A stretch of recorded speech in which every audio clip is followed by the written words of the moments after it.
Just let it rip! The great blackout has begun, guys. It's truly time. The Riddlers knew, and ETFs are starting to launch. Let us begin. It's getting exciting, honestly.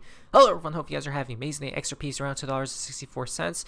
I did tweet out, if XRP can support itself above 270, I think new all-time high corner. Okay, that's basically, I believe, the last resistance or last boss that's holding XRP down. Okay, guys, but here we go. Look, you can already tell by XRP trending. Okay, by business and finance, XRP ETF is trending. A few other coins are trending. Why? Because I think it's beginning from Solana. Why Solana though? Right? Why are we talking about Solana? Well, they just tweeted out big week. Big. It's seriously, right? Seriously, week ahead. So it could be that time, guys, where things are gonna get launched, right? Because I'm thinking they talked about the ETFs going live from Eleanor. New Canary Fund Spot, HBAR, and Litecoin ETFs are now effective, and will begin trading on the Nasdaq tomorrow, according to CEO. Okay, so it's that simple, guys. Tomorrow. Not only does HBAR spot ETFs, but as well as Litecoin is included, guys, will begin trading. Litecoin and Hedera are the next two tokens ETFs to go effective after Ethereum. We look forward to launching tomorrow. What? But why is XRP always the last coin? This is diabolical, right? Why? And not to mention, wait a second. Supposedly they're launching during the government shutdown. What? Well, here's the key. The issuers included language in their amendment S1s that lets them automatically go effective 20 days after filing. Typically, issuers delay S1s until the SEC takes them effective, but the legal default is that the S1 goes automatically effective without SEC intervention. Oh, so there it is, guys. That means the agency doesn't need to approve them manually, and the filings can go live on their own even during the shutdown. What? So why wasn't XRP included, guys? Right? Had this included with the XRP ETFs. Interesting. So I guess for XRP ETFs, we still need the government, the SEC approvals here. Though it seems like they will be live in due time, guys. It's just that, they need to go. The SEC needs to come online. Then breaking. New York Stock Exchange ARCA has certified the listing and registration of the Bitwise Invest Solana staking ETF.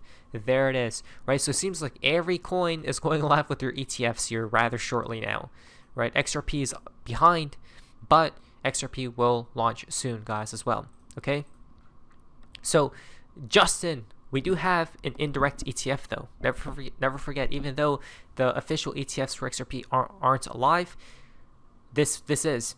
Justin Evernorth Holdings now holds 388 million XRP, reaching 95% of its target with an average buy price of $2.44. Okay, so here it is, guys, but I think this is all due to the institutional demand, right? The $1 billion SPAC merger for institutional XRP accumulation is now complete, with massive inflows from Ripple, SBI Uphold, Chris Larsen, RippleNet Partners, ODL Hubs, and major exchanges. Look at that. Okay, so this is their address. It seems like total balance holdings about 388 million XRP. But this is without retail investing, guys, right? Or them fundraising $1 billion. So there it is. Ripple and Chris Larsen's 350 million XRP are separate from the $1 billion cash raised by XRP by Evernorth. Okay, $600 million from public investors make up the $1 billion, which will be used to purchase XRP within 10 days after the funds are received. There it is, guys. Okay, so with all this liquidity that will be flooding into XRP, I mean, basically, not only do we have the ETFs going live, but purchases from the open market, okay, by Evernorth.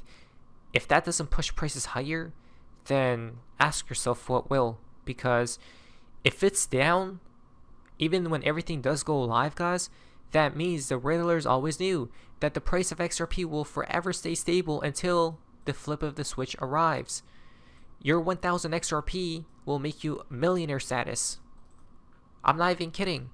I guess time will tell, and we're closer than ever before. From Elon Musk today. Now guys, we're to the fun part of XRP and the XRP community. You know, this is quite interesting. Elon Musk on this day, a couple years ago, a Delta tweeted out, "The bird is freed."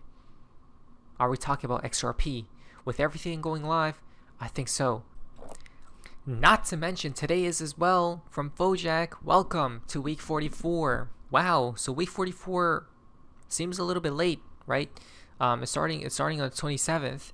This week is week 44. Week 44 is from October 27th until November 2nd, right? Which Mr. Poole told us to watch out for this week many of times. Okay.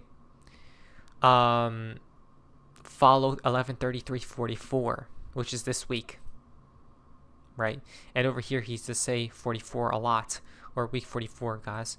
Okay, week 44 right there. Let's see what happens. I mean, this week a bunch of stuff is already happening. Okay, indeed, it's time to expect the unexpected. Tomorrow's date, 10/28. Expect the unexpected.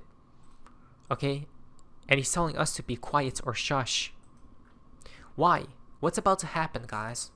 Right? Well, what's about to spark here? It's probably this: the great blackout from Big Short. Prepare. Guess what just happened the other day? Breaking: half of the internet is down. There is no alternative to AWS. This happened on October 20th, guys. I was going to report on this, but I just forgot. Everything went down on October 20th. Right? Isn't that a smiley face, by the way? October is 10.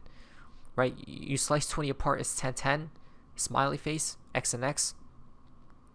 But check this out. Literally every service went down.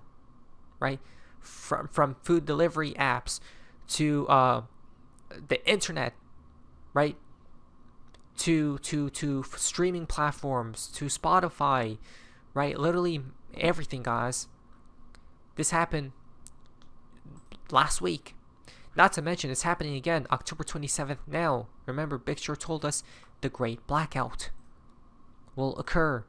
AWS is down again for the second Monday in a row. Looks like half the internet is struggling again. But wait a second. Twitter is not down. The reason why you may have not noticed is because you're probably on Twitter, right? And Twitter during these outages are not down, or X, right? Because it's happening again. Twitter should be down right now, but it's not. Okay, look at this. Amazon Web Services outages reported in the last 24 hours, right? It's spiking again, literally right now. It's coming down, but again, a lot of people are having issues, right, with all these different services online. But people have mentioned, wait a second, since this is all happening, right, it seems like crypto isn't really decentralized. I told you guys, right? It's like a paradox. Crypto is decentralized, but it's not at the same exact time. Insight from Cointelegraph: AWS outage exposes crypto's resilience or reliance on centralized infrastructure, right? Because if this outage affected crypto mainly, why? An AWS outage affecting Coinbase, Ethereum L2s, and other crypto projects raises an important question: how decentralized are these systems really? So here it is: Ethereum mainnet statistics, execution layer hosting ISPs, Amazon.com. It's 27% of the whole pie, right? And whichever cryptocurrency was using the service, guys, from Amazon, which was AWS, went down the other week, right? So most people believe this is decentralization. It's not, right? It's all ran by the servers and clouds, guys. Okay, the crypto industry does. So how truly decentralized are we? We're not. Okay, so when AWS went down, guys, the other week, as well as today, well, so did Coinbase, Binance, Crypto.com, and thousands of wallets, right? But what is AWS? I have this on my left monitor. Amazon Web Services is the biggest cloud provider in the world, hosting everything from Netflix to banks, right? But in crypto, it has become the backbone for almost everything. Coinbase runs its trading engine and wallets on AWS. Binance depends on AWS for its global services. Crypto.com, KuCoin, and dozens of DeFi protocols all rely on it for databases and trading. And supposedly when AWS went down, everything else tumbled down with it. It's cheap, fast, and easy, which is why everyone uses it, right? It's more efficient, but not really, because in the same convenience it creates, it as well creates what? A massive single point of failure. Right? It took literally the whole entire crypto market down with it. Not really the services which were online. Right? So, there it is, guys. Cryptocurrencies love talking about freedom, but it's not truly free at the end of the day. So let's go back to this tweet, the Great Blackout. Isn't it a little bit weird we're starting to see more of these blackouts occurring? But remember, we were the only people to say it first back in 2020 with Val Jester stating it, that when the collapse occurs, it's going to be due to a blackout.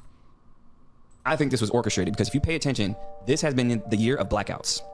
This is the year of blackouts. So if you pay attention, what happened at the beginning of the year? You had, in February, you had PlayStation go out globally. The network, that goes out. A couple months later, Citibank goes out, affecting millions and millions. They have 200 million users globally. Have you guys noticed the pattern? The blackouts are becoming more frequent, shall we say, nowadays, aren't they? But we told you it's going to be happening more and more until the big one happens, which Big Short says it's called the Great Blackout, right? Which will come in and tie into the collapse, which then Bitcoin will go down truly. They go out. Then you have, Robinhood going out. That just happened. You have AWS going out. You have all these, and then Amex went out too. I believe that was in, like May or July, around that time. Amex goes down. So is this orchestrated? Like, what's really happening? I think this. Okay. I think they are stress testing the system. What that means is they're trying to see what goes down, what works, what doesn't. We literally said that from the beginning, and which will tie to how Bitcoin will die, okay, in due time. And this is where there's a theory that goes along the lines as XRP rises from the ashes, right? It becomes a phoenix during this great catastrophe. And that's how when they'll flip the switch. How much control do they have?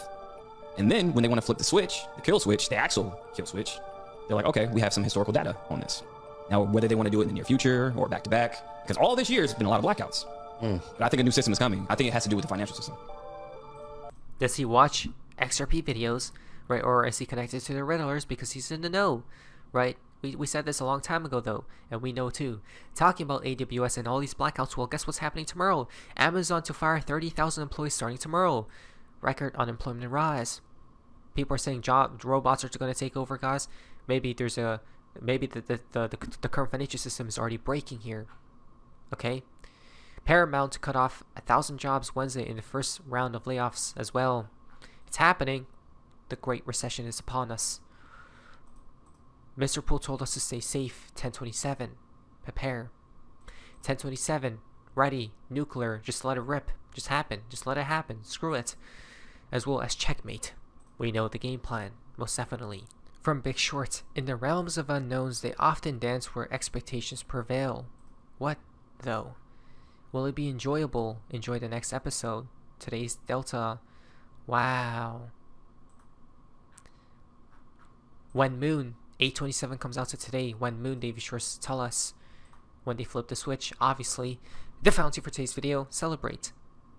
12/16 comes out to October 27th on the Chinese lunar date. I'm getting super excited, guys. I hope all these events happen tomorrow. Right? Why not? Just let it rip, hopefully. But exciting times are coming, for sure. Now, my nature advice. But anyways, that's Sophie's Mazes. See ya.